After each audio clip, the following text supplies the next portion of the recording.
Hey, Jim. Hello.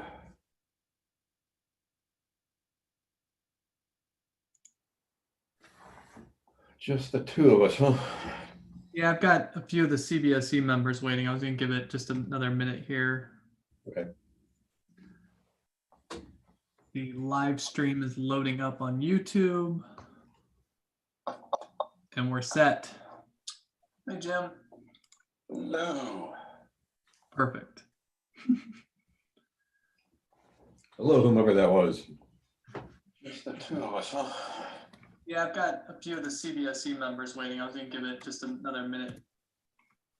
Was that Marty? Here we go. It's on delay.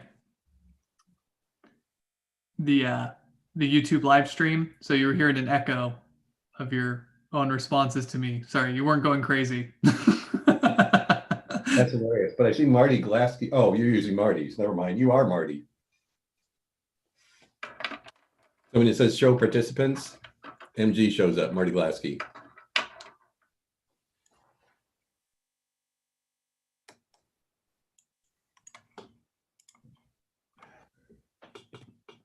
And you have to remember to look this way.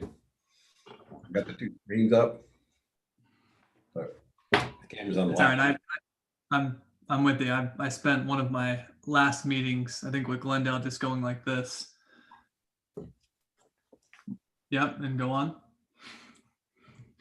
All right.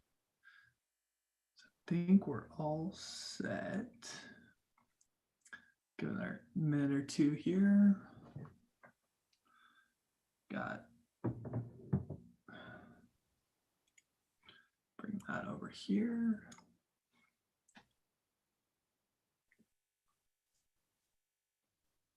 Okay, I'm going to let these gentlemen in if that's okay.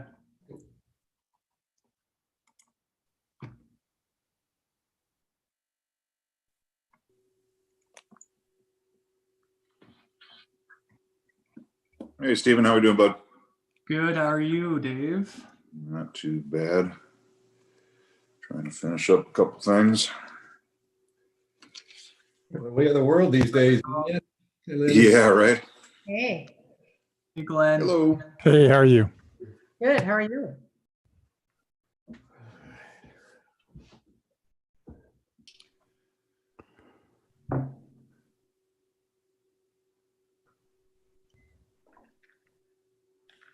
So I hope the traffic was good for everybody.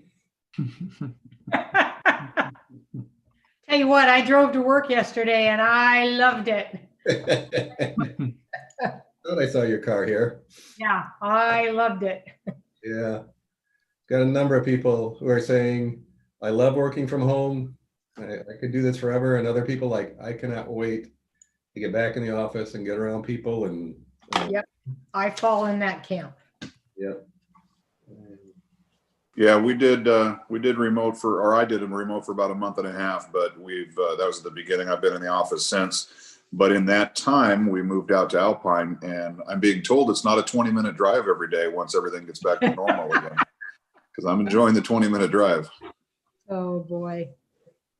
Yeah, it's, I need the separation from home and work because otherwise I'm just nonstop working and I feel like I don't have the separation, So Yeah, that's what I'm hearing too from a lot of people.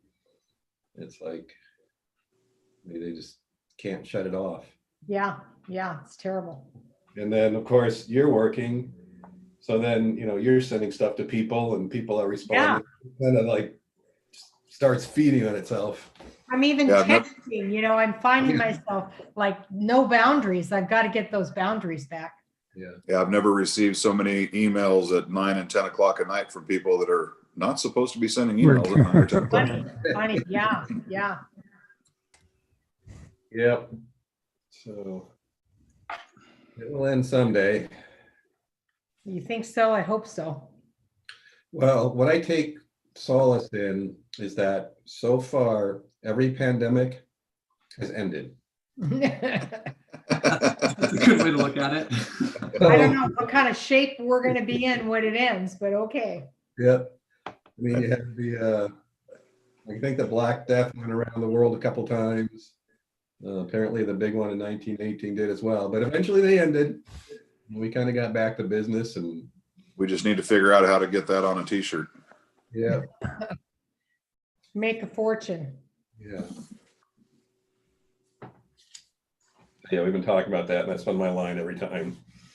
Of course, there's always the first, well, I don't even want to say that.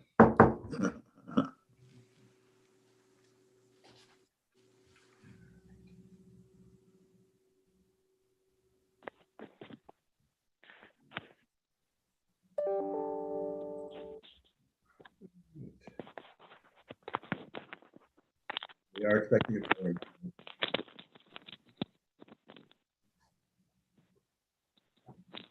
Sorry about that. Hey, Leonard, how's it going? Well, I'm getting some trees trimmed, so I had to go mobile because I think they put my line. Ooh, Oh, Uh-oh. that's bad these days. So, I think they just dinged it a bit, so I'll see. Anyway, I can hear. good news. Okay. And I do have access because I do have the stuff that Steven sent out downloaded, so I can see that as well. Okay. So Perfect. I will follow along. Perfect. Hey, Ken. Howdy. Hey, Paul. Hey, Ken. Steven, how are you doing? Good. How are you? Doing very well. If you hear a motorcycle coming through my microphone in the parking lot, somebody set up their little training course and they're doing their thing.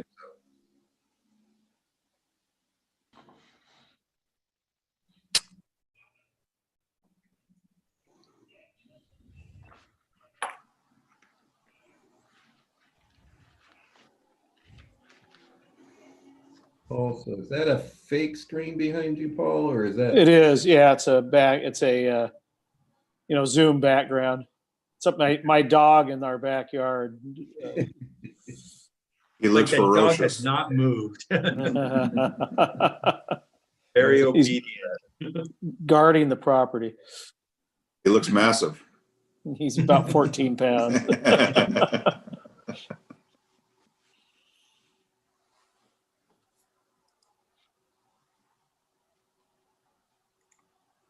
Well, Ken, yours looks like a fake background, but it isn't, right? No, it's my screen. Yeah. Either that one or the other one where all the records, and both can be kind of distracting at the same time. Yep. Hey, Glenn. Yes. Howdy.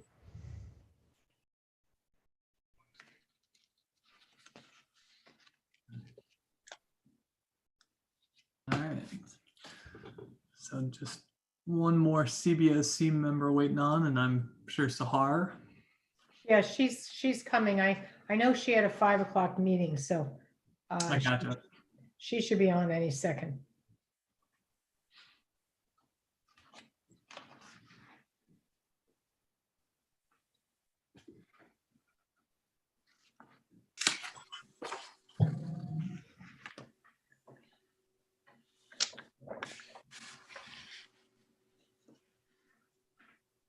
This is a sign of the times. My wife's having a Zoom meeting the next room over. That's why I have the headset on. It's the only place we have good reception in the house. So, life on Zoom. Definitely. My wife teaches, so I've made many appearances in her classroom. So, and like, who's that guy in the background? Well, at least you're wearing a shirt. Yes. You would be surprised of the etiquette that's going on right now. with Yeah. Some of the parents too, where you're just like, this is a live camera. Yeah. Saturday Night Live had a really good skit about a month ago about Zoom. You have to look it up I sometime. will. Hilarious. Awesome. And here's Vincent.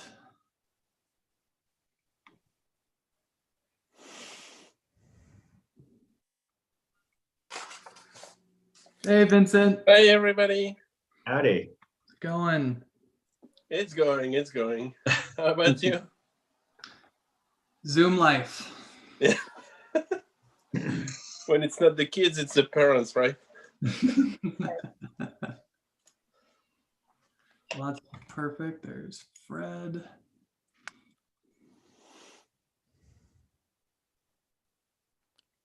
Perfect. We have our quorum.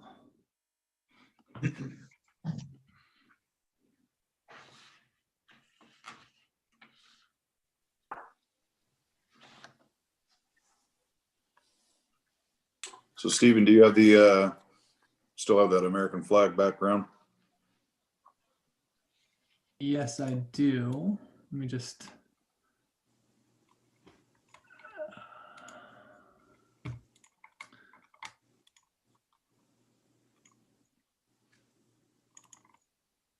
Thank you for reminding me. And then, do we have a quorum? We do have a quorum, and I see Sahar is joining, so 1 second. Sure.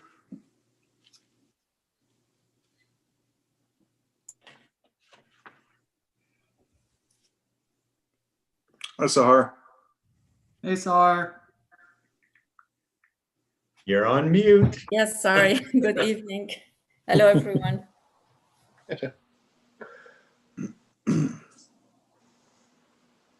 All right, I'm sharing the flag. All right, so we'll go ahead and call the meeting to order and start with the Pledge of Allegiance. All right, I'll start it. I pledge allegiance to the flag To the flag of the United States of United America, States of America. to the republic To the Republic for which which it it stands, stands, which is one stand. nation, One nation. under under God, God, indivisible. indivisible, Indivisible. with liberty and justice for all. Justice for all. Justice for all.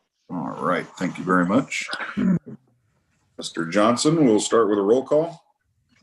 Yes. Dave Gauthier, Here. Vincent Kugner, Yeah. Leonard Pinson, Here. Paul Schroeder, Here. Glenn Sparrow. I see him. He's there. He's muted. Glenn Wilhite. Here. All right. Thank you, gentlemen. All right. And let's see, we will call for any public comments. Do we have any? We do not. I did not receive any ahead of the meeting. All right. Love it when a plan comes together. Okay, membership update with Sahar. Yes, thank you. We have a new member, Christy Magoge, and she is the student representative from Kiumaka College. Stephen, I don't think she's here today, right? Correct. Yeah, so we do have a couple of names that came forward. So Lynn and I will be interviewing them soon. And then if we do select them, then we'll take them to the next board meeting to be a member of the CBOC. Okay, were those two more, you said a couple more names, were they students or were they going to be CBOC members? They're going to be CBOC members. Okay.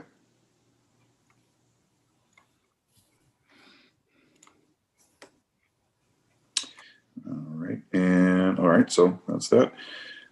So we all got the minutes emailed to us by Stephen on October 14th, and we would need a motion of approval for the meeting minutes from July 22nd. I motion. All right, do we have a second? I'll second it. Paul Schroeder. All right, thank you. And something I've learned on Zoom, instead of waiting for everybody to say aye in favor, we just say anyone opposed to the motion, and it seems to go by quicker and a little bit more quiet. So anyone opposed to the motion? All right, hearing none, motion passes. And Stephen, I believe we've got additional footnotes in the CBA presentation. Yes. So the Mr. Sparrow had asked for some additional footnotes to kind of explain some of the data in the CBA presentation. And we will, you'll be able to see those as Jim gives that presentation tonight. Okay, great. And it looks like what's next is items included in agenda item number 8, the project local hire reports, diversity numbers, and the Grossmont College Building 36 local hire numbers. Jim, did you want to cover those now, or did you want to handle that in your report in new business? In the report of new business. Okay, great.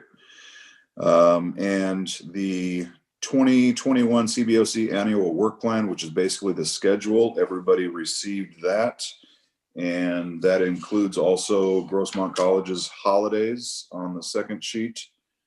Can everyone see this on the screen? Yes, sir.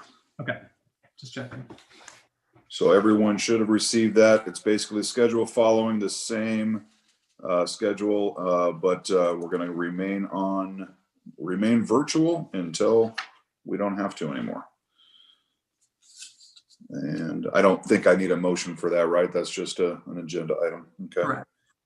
All right. So we'll go to the subcommittees. Glenn Sparrow is chair of the audit committee.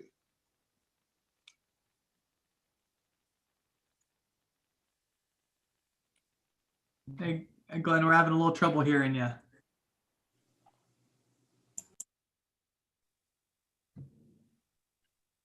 Sorry, we're still not hearing you.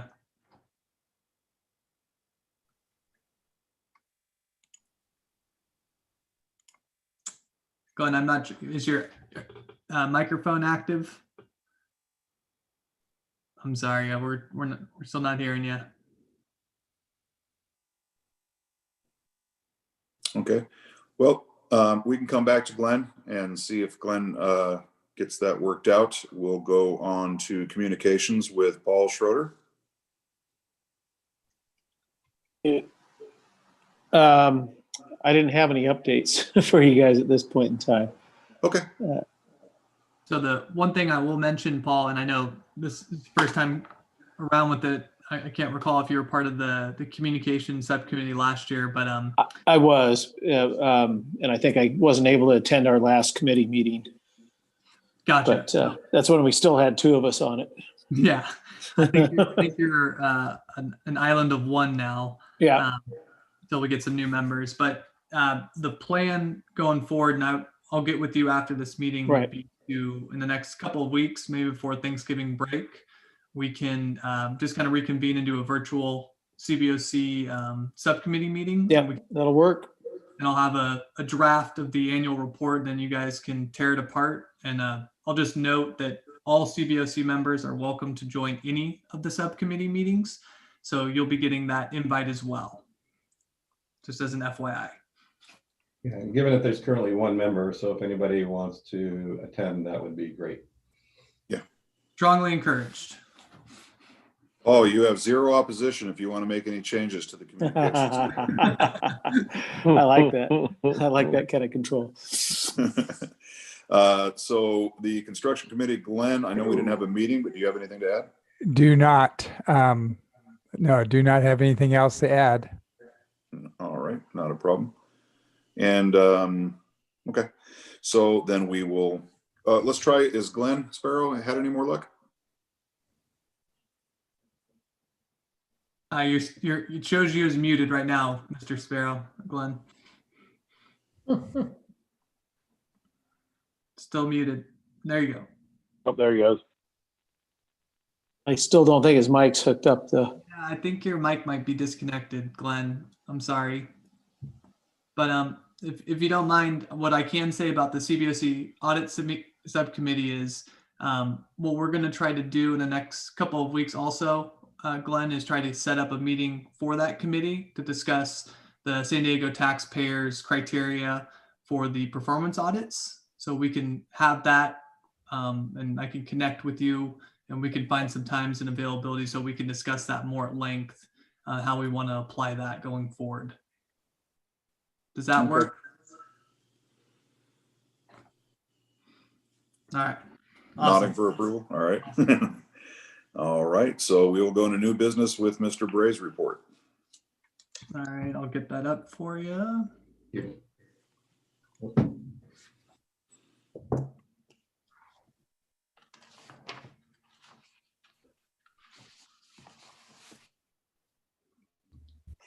right, can everyone see that?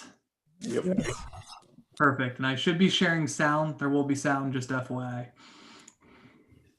Okay, so thank you, Stephen. So, okay. So we'll go through the usual format, Grossmont, Cuyamaca, and then the cost savings update at Grossmont College. The next slide.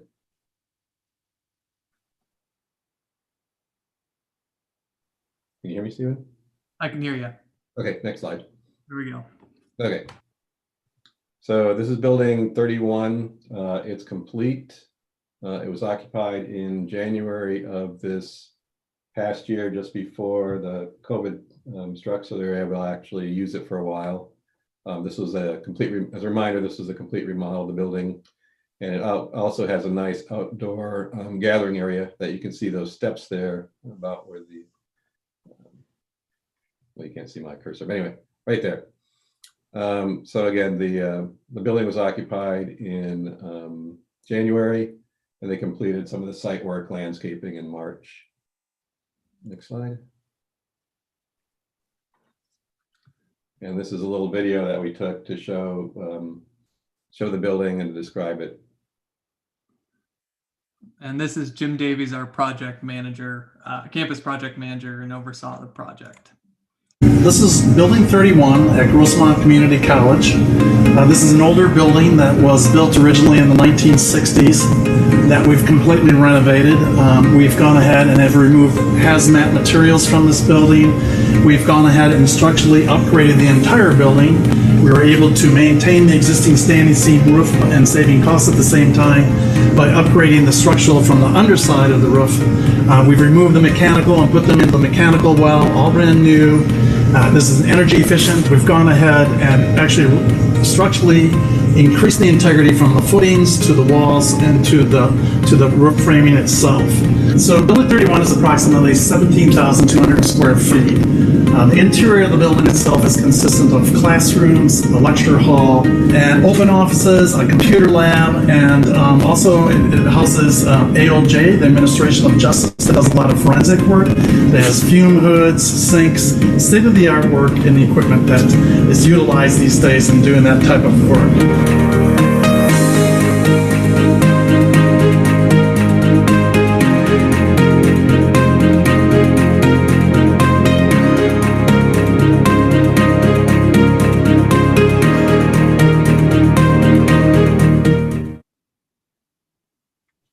This is Building 31 at You don't need to hear him again. Okay. And so we're doing a little bit, obviously, since people can't visit, we're doing some videos on the completed projects. The intent is to use that as informational and outreach to the community and other entities. So this is PVAC, we call it, the Performing Visual Arts Center. This building is also complete. It has not been occupied yet because the COVID hit before they could actually occupy the building. The top there is an exterior shot of it, which it's really a feature building for the campus. And then the lower photo is the theater looking out from the stage. And hopefully someday we'll actually get to tour the completed building because it is pretty amazing. It's a really state-of-the-art building, and it's going to be very well used. And we have a little video on this one as well. All right.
This is the master pump station. I've reported on this several times, but this is to provide consistent water pressure to the campus.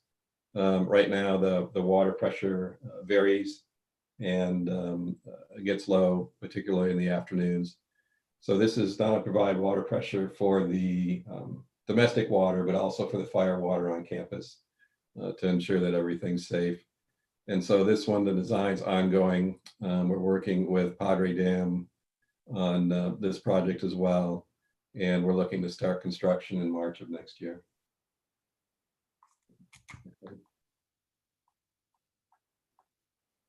So this is Science, Math, and Career Techs Complex. We call it Building 36. The scope of this project is removal of 3 portable type buildings, 36, 37, 38. I'm sorry, 37, 38B, and 38C. And then the existing building, 36C, 36. And if you look at the bottom photo, that's what was Building 36, a 1-story building on the campus there. And in its place is going to go a 2-story building, about 61,000 square feet. And this is the project, as a reminder, that includes the Veterans Center, which was one of the items to be included in the bond measure. And so we have DSA approval, and we're actually out to bid right now. And so we expect to start construction in February of next year. When are your bids due? So the end of November. Okay. Jim, it says construction February 2020. Is that 21 or 22 or You are correct, 2021. 21? Okay, thank you. Yes.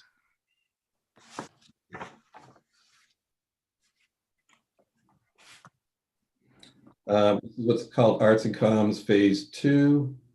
So this is a future building that we're working on the scoping or the project right now, and the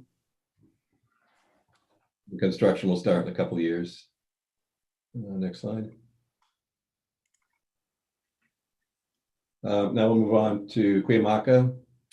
So this is their chiller expansion and Year 5 energy conservation measures.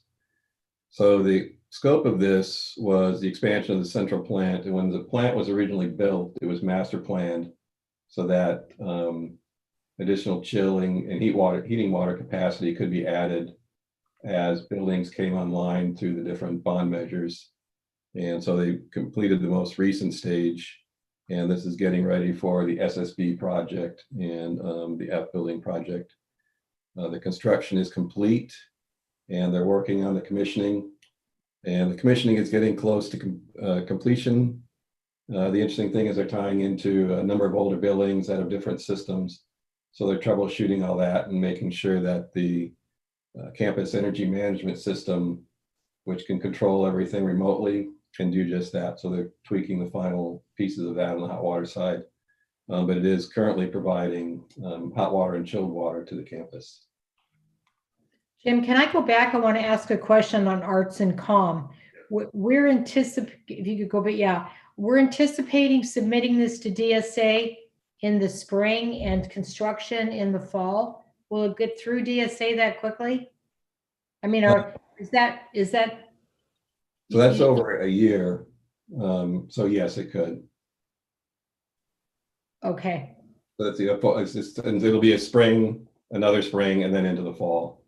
Got it. I do think, though, that we need to revisit this because the timelines may be a little bit off as far as the design goes. The challenges will be whether or not we can get the design done in the spring. I don't think that's going to happen. Yeah. I think the next time we meet, we'll give you a different update on this project. The timeline is just a little bit off at this time. Yeah, that's what I was wondering. And this is a massive building. Yeah. Okay. Thank you.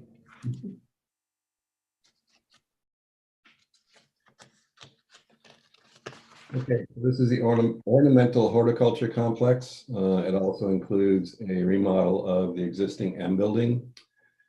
This one they anticipate being completed towards mid to end of December. So it's going along quite well. On the top photo, it's actually further along than shown here. They actually have metal paneling up where you see the yellow there. And in the bottom photo where you see those posts, they actually have fencing in. There's a second part to this project which was been awarded, which is the greenhouse. That was split out and bid separately, if you recall. And that'll be done in March of 2021. And so that contract's been awarded. They're digging the foundations, and the contractor is working the greenhouse submittal through DSA as a deferred submittal. But that one's moving along quite nicely. Okay, next slide. Student Services Building, or SSB. So this one is actually, we're working on getting the contract signed, and then we expect to start construction in November and finish up around April of 2022.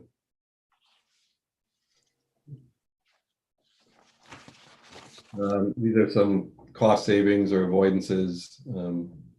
First one, SSB, was some professional services contract negotiations, basically with the architect. Chiller expansion was some change order negotiations, same with OH. Building 31 was a avoidance on some time extension negotiations we were able to do. And then Grossmont College PVAC, there was some slight savings and some change order negotiations that we went through. Any questions? Any additional questions?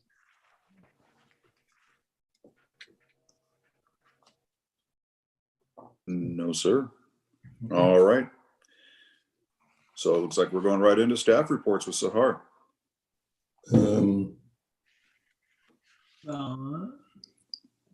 we have the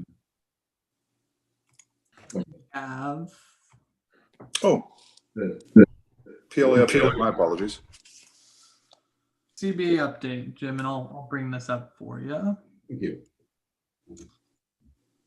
Where is that guy? All right.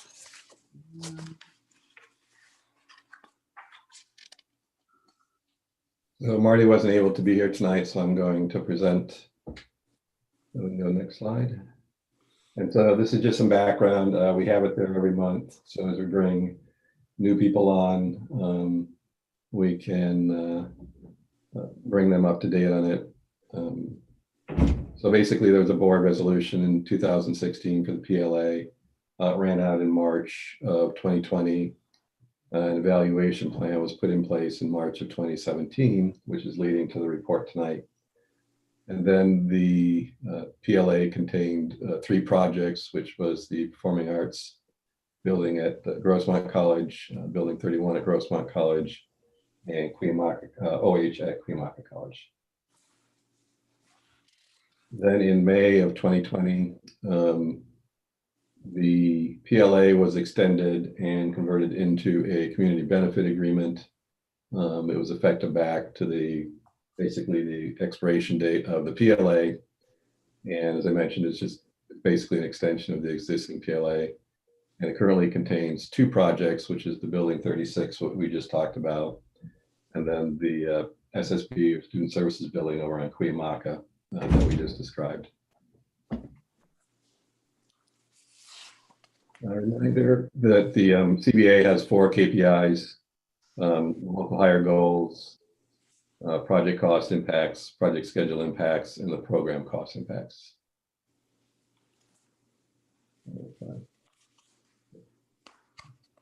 So here's a summary from each of the projects.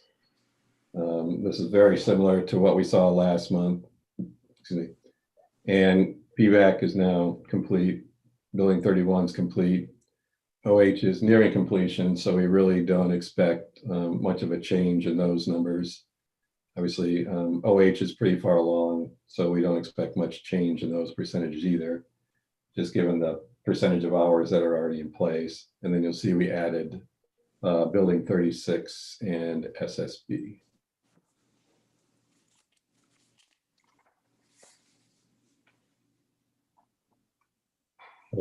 This is the detail on that, and you'll see the 28.27 and 80% for PVAC at the end of the day.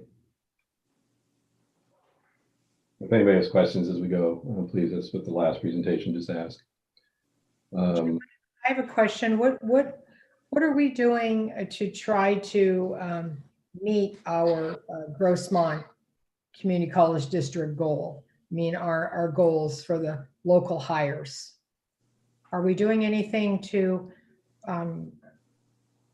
try to improve those, get closer to our goals? Yeah, so I'm sorry, I keep looking this way because that's where the faces are on my screen and stuff. I'm doing that.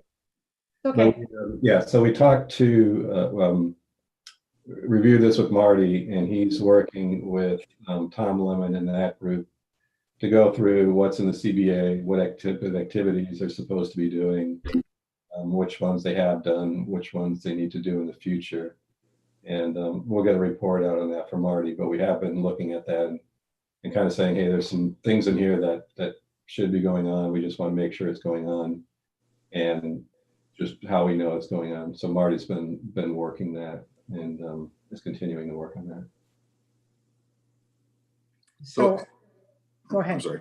Yeah. I was going to say, if I can add a little something to that, obviously each dispatching hall has the opportunity to go through their list and find individuals, whether they're members or non-members that are brought in by contractors that are performing work on the job. When we have the opportunity to go through and find people that live within those zip codes, we can dispatch accordingly. They don't have to be the first member on the list to be dispatched out. If the 5th or 10th person down the list has got a zip code that would help this out, every dispatching agent should be doing that. With not having the in-person meetings, in the last few months, we haven't had a chance to all get together and talk about that and bring everybody back up to speed on that happening.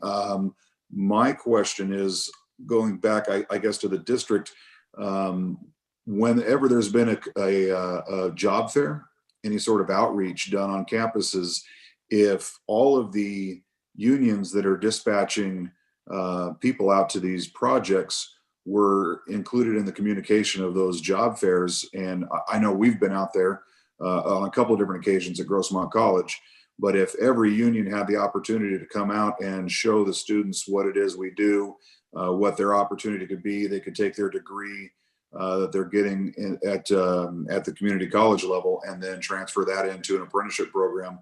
I think you would probably find more engagement because you would have agents and organizers who have now been on the campus and now have interacted with the students and interacted with staff. And there might be a little bit more engagement that way. And I want to say there's been, usually when we've been out there, maybe 2 trades that have been actually on campus. And when I brought it up in meetings, most of the other trades hadn't heard about it. So that might be something that helps out in the future when we get back to doing job fairs and things like that. Interestingly enough, that's one of the items that Marty is talking to the representation as well as, job fairs. And I know I keep bringing this up because, as our community has concerns about the community benefit agreement, this is one of the strong arguments we make, is this whole local hire. So, and we do want to go out for a future bond. So I keep bringing this up because I really would like to see, these numbers much closer to our goal and much greater than the non-CBA projects, because we're anticipating opposition when we go out for another bond. So I appreciate the career fairs. We are having some virtual ones, Dave. So let me see. I think there was one today, if I'm not mistaken. So let me follow up on that. I think that's a good idea, but I really don't want to lose the priority of this focus, because it's going to help us for the future. And we set these goals. We need to be being proactive and intentional on how we're going to achieve these goals. So I'll just say that. Agree 100%. You mind if I chime in real quick, Dave? Sure. Yeah, and Dr. Nault too. something that we try to accomplish on all of our projects when they go out to bid is we actually have a local hire database that consists of local contractors. It's about 350 to 400 different contractors. So anytime that we actually go out to bid to, they're not only getting an email blast, they're getting a phone call from the project teams, informing them, trying to get them and solicit bids. So we do make an effort on every project to go along with the additional efforts that we're going to try to make. Good. We want to get those numbers up. Mhm. Understood. Any other questions so far? Yeah, your veterans I see are still not quite accounted for. Mhm. Yeah, and so one of the other things we've also found is that we're looking at how to resolve is this is all self-reported information. And so even within the demographics, people don't have to report a particular demographic that they're in. So if you add it all up, we're actually short, about half the people report. So that's one of the things we're also looking at, try and talk to various unions to see how we can make sure we're capturing as much information as we can to show accurate statistics. This was one of our follow-ups from the last CBOC meeting was on the agenda, and you'll notice on some of these data sheets, as Jim just alluded to, that the total number of employees here at the bottom, 423 is not going to add up to the total of the demographic total, and this has been pretty consistent with all the reports that have come out.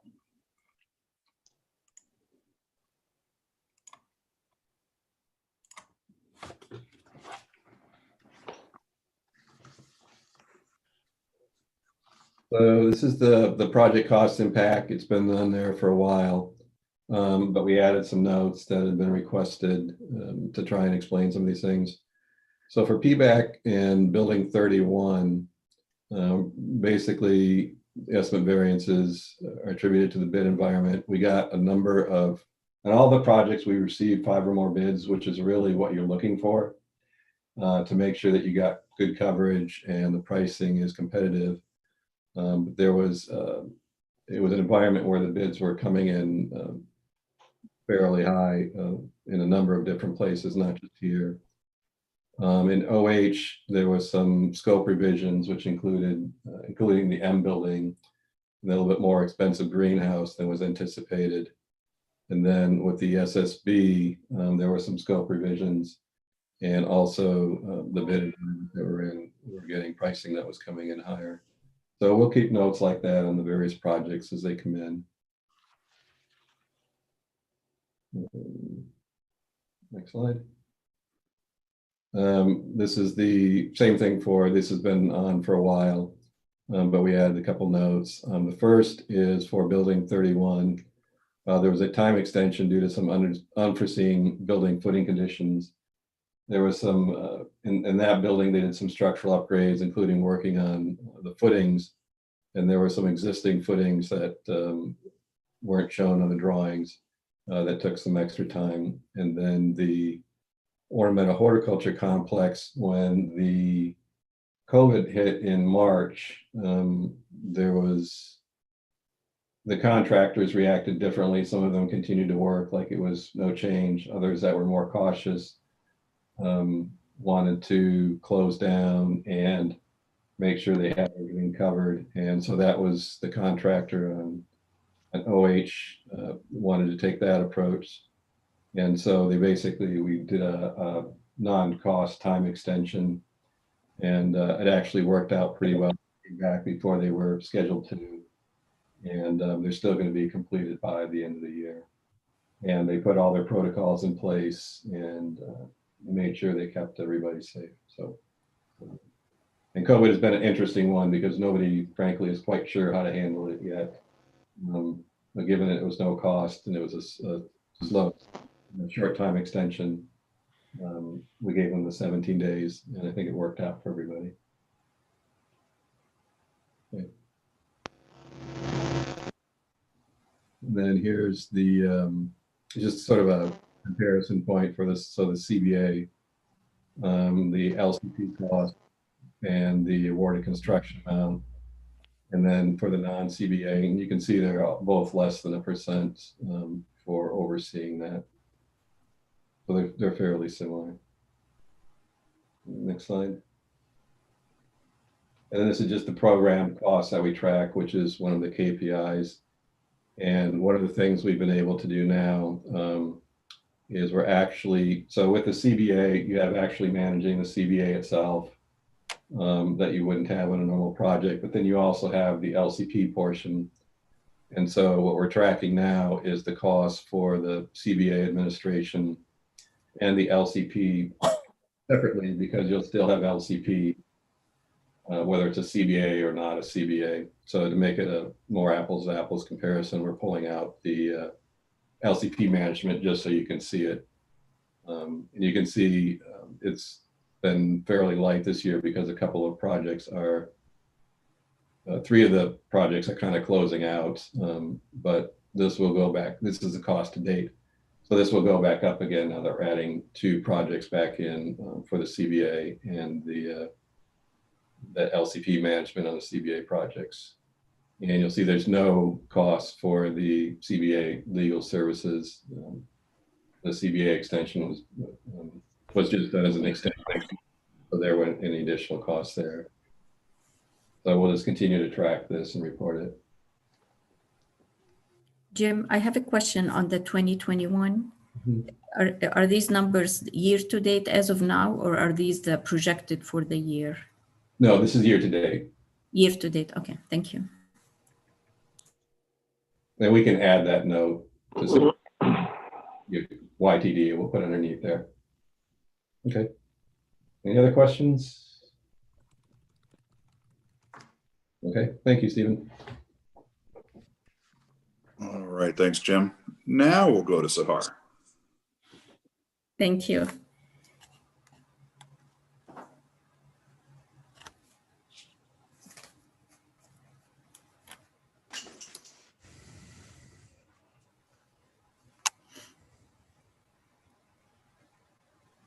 All right, so I'm bringing it up. Everyone see that? Yes. So thank you, Stephen. So this is the PROV expenditure year to date as of September 30th, 2020. So Stephen, if you go to the next page,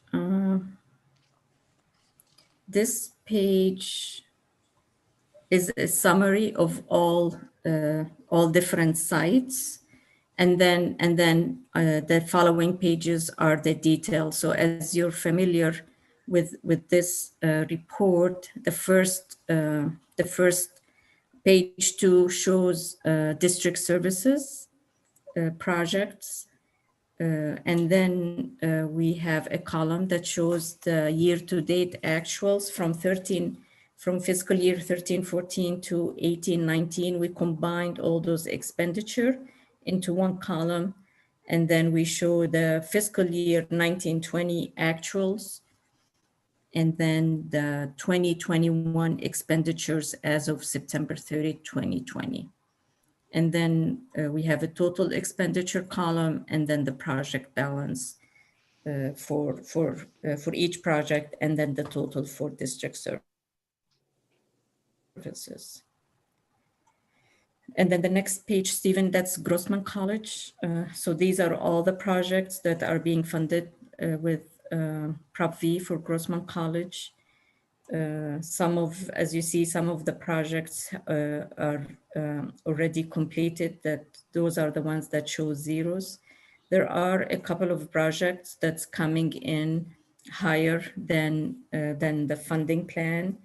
And we have been meeting with the presidents and the chancellor on reallocating some of those funding to fund the negative balances for the arts and comm and for the interim swing space for the college. So those 2 projects are coming in higher than the expenditure higher than the funding plan.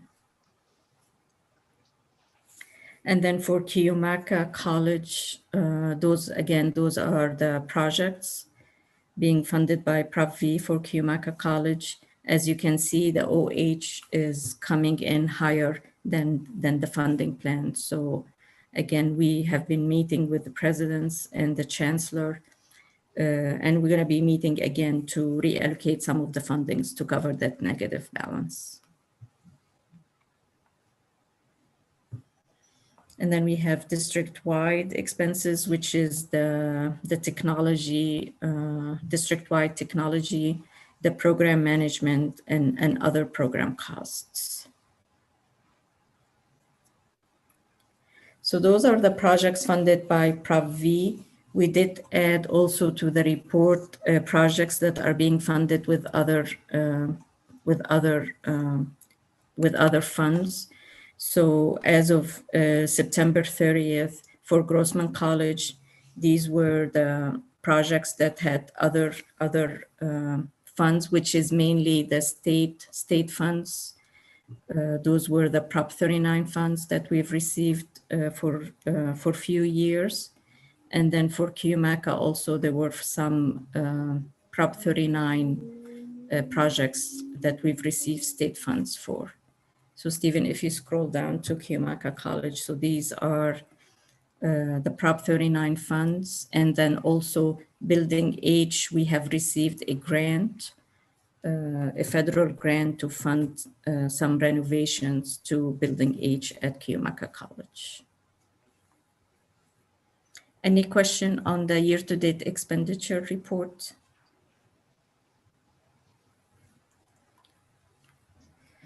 Okay, and then Stephen, are you gonna share the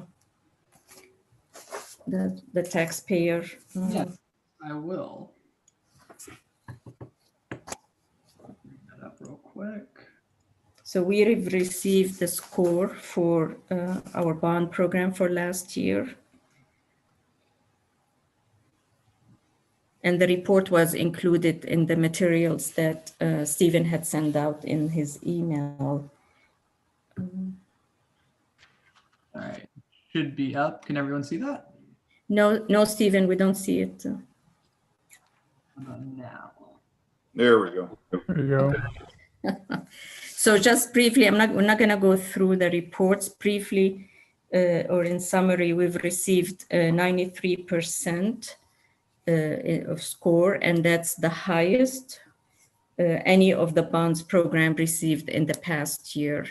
And again, the reason why we didn't get 100% because they just added 2 criteria to the performance audit that none of the school districts had done this last year, mainly because of the timing that they sent the new scorecard criteria.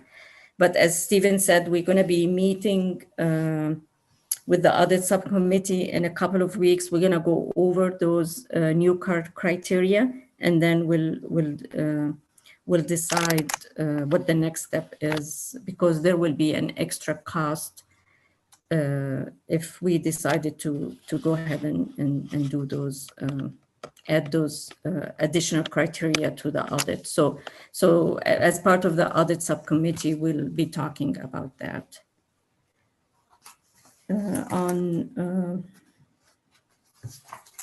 Stephen, on page 7, if you go back to page 7, I don't know if that's the same report I have. Yeah, I just want to, can you make it a little bit bigger, Stephen? It's hard to read. Yeah, so yeah, I just want to bring your attention on recommendation number 4. It does talk about Grossman Kiyomaka Community College, CBOC as a model,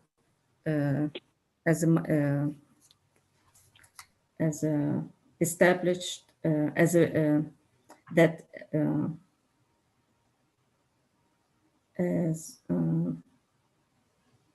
established methods that have been proven successful in other school district. And so they named Grossman-Kiyumaka Community College District as one of the best practice models for CBOC committee.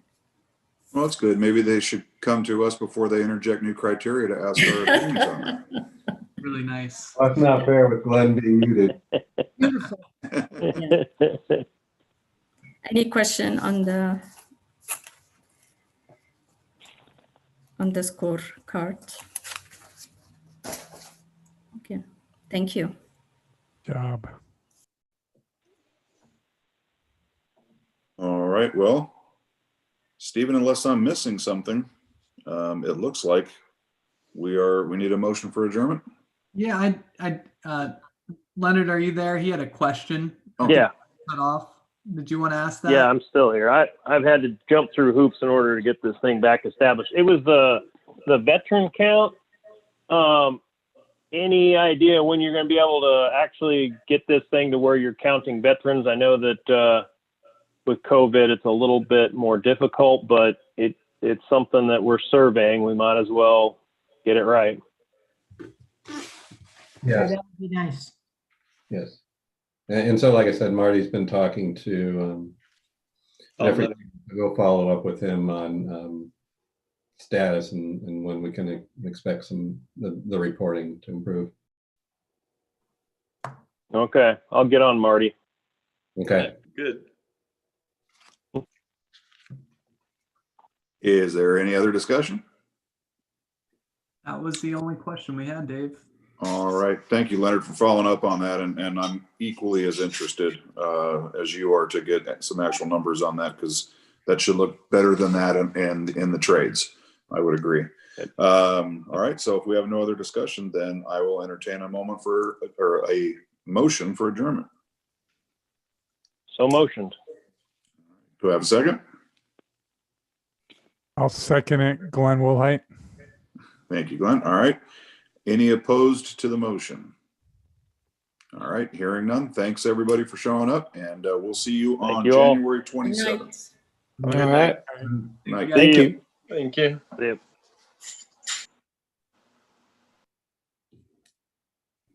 Good job, Jim. Good job. We'll talk to you tomorrow. Talk to you tomorrow.